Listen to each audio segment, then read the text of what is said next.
Ciao tout le monde, c'est Alpha et aujourd'hui on va apprendre à faire du pen spinning et plus particulièrement cette figure-là. Voilà, que tout le monde connaît, ou presque, sinon je ne serais pas là. Ah lol, blague du siècle. Bref, dis-moi Jamy, qu'est-ce que c'est le pen spinning? Le pen spinning désigne l'art de jongler avec un stylo de manière esthétique. La traduction exacte est stylo qui tourne. Les premières traces du pen spinning datent d'avant la Deuxième Guerre mondiale, au Japon, c'est-à-dire depuis que le stylo existe. Cet art se répandra lentement dans le monde pendant encore des décennies. Néanmoins, cette discipline reste très marginale jusqu'en 1975, date de l'apparition du critérium. Place au tuto, le tuto du turnaround. Qu'est-ce que c'est le turnaround? C'est ça. Pourquoi ça s'appelle comme ça? Parce que thumb c'est le pouce et around parce que ça fait le tour. Yeah, on s'enjaille. Non bref.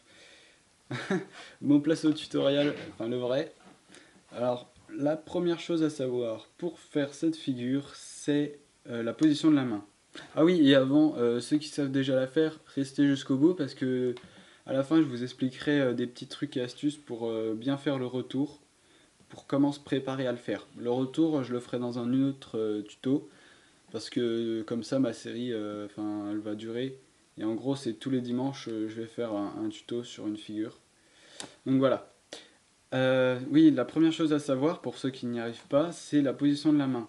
Il faut pas trop être vertical par rapport à la table, pas trop comme ça, sinon ce sera pas beau, pas très fluide et plus dur à réaliser. Il faut carrément limite poser sa main sur la table avec son crayon comme ceci, en direction de la table. Voilà, c'est tout pour la position. Essayez d'imiter ma main au mieux possible pour avoir une bonne position et pour bien y arriver ensuite.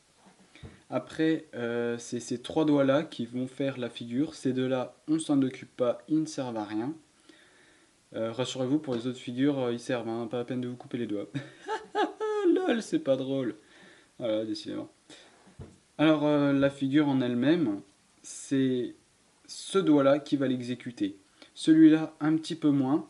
Vous allez voir qu'il sert presque qu'à tenir le crayon. Et après, le pouce, normalement, vous ne devez pas le bouger. Donc, je sais que pour des personnes, ils font ça et du coup, ça fait pas le tour du doigt parce qu'ils bougent leur pouce. Il faut essayer de pas du tout le bouger. Le mouvement en lui-même, c'est assez simple. C'est lui qui pousse. Donc, regardez, vous le prenez comme ceci avec les trois doigts. Et là, avec lui, vous allez accompagner le stylo. Donc, vous avez ce doigt-là, mais vous allez le lâcher pour que lui il pousse sur le pouce. Et pouce, pouce, non, vous avez compris? Non, c'est pas drôle. Oh là là, je vais aller me suicider après cette vidéo. Bref. Oui, donc celui-là doit accompagner le crayon bien sur le pouce et le faire tourner. Après, lui réceptionne. Le mouvement décomposé, ralenti, tout ça. Ah. Voilà, hop, ça fait ça, ça tourne et vous le récupérez avec ce doigt-là. Si vous n'avez pas compris, vous pouvez me laisser un commentaire, il n'y a pas de problème, je les lis tous, je vous répondrai. Maintenant, pour ceux qui font la pince de crabe, là, l'espèce de pince de crabe, en le rattrapant, donc ce gros mouvement-là, c'est pas la peine de faire ça, et ce sera un handicap pour après faire le retour. Donc, pour vous, il faut essayer de le faire vraiment qu'avec ces deux doigts-là, pardon, j'ai rien fait, pas de geste obscène dans cette vidéo. Oui, qu'avec ces deux doigts-là, et lui, vous en servez que pour rattraper. Donc là, limite, si vous avez un petit crayon, ouais, vous le posez contre la table, et après, vous essayez de le pousser sans que sans que l'index il tienne votre crayon.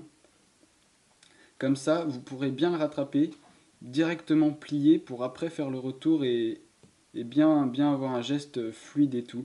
Parce que si vous faites une pince de crabe pour après faire le retour, ça va être vraiment pas pratique et vous pourrez pas enchaîner des trucs comme ça. Donc essayez vraiment que lui soit prêt, que l'index soit prêt à recevoir le crayon bien comme ça. Pour après, comme je vous l'ai dit, préparer le retour.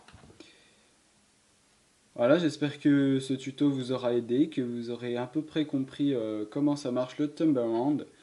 Comme je vous l'ai dit, vous pouvez laisser un commentaire et tout si vous n'avez pas compris. Sinon, on se dit à la prochaine, prochain tuto dimanche prochain. Peace les gens, bisous.